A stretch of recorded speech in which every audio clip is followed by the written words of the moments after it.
Bonne nouvelle pour les cyclistes 4 saisons. La Ville de Québec bonifie encore cette année son réseau de voies cyclables hivernales. Il y aura maintenant 27,5 km de voies qui seront déneigées à travers la ville. Voyons comment cette annonce répond aux souhaits de la table de concertation vélo des conseils de quartier de Québec. Deux segments importants sont entre autres ajoutés cet hiver au réseau cyclable. Un tronçon reliera maintenant la colline parlementaire à la rue de l'Église en prolongeant le corridor Père-Marquette sur le boulevard Hochelaga. La Ville avait aussi profité des travaux sur Hochelaga et de l'Église pour y concevoir des voies cyclables déneigeables.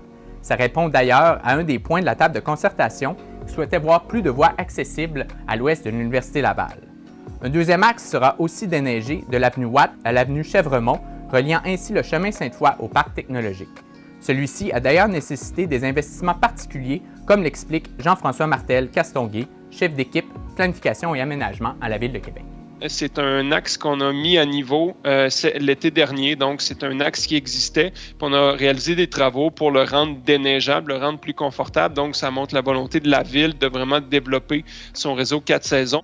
Malgré ces ajouts, on remarque toujours l'absence d'un lien hivernal cyclable entre la haute et la basse ville, un élément que la communauté de cyclistes réclame depuis plusieurs années. La piste cyclable à pente douce, très populaire en été, serait compliquée à déneiger selon la Ville. Il y a tout l'enjeu d'avoir l'espace suffisant pour stocker la neige entre les opérations de retrait de neige. Donc, c'est beaucoup plus... C'est pas si simple que ça. Dans le cas de la pente douce, on vit ça. Dans le fond, il faut avoir un espace suffisamment important pour stocker la neige des voies de circulation pendant les précipitations. À cause de ces complications, la Ville de Québec préfère ne pas avancer de date pour des travaux d'adaptation ou le développement d'un lien à cet endroit. L'administration Marchand espère tout de même rejoindre plus de cyclistes à l'année avec ces améliorations proposées. Pour plus de détails et d'autres nouvelles, consultez l'appli info de Radio-Canada. Passez une bonne journée.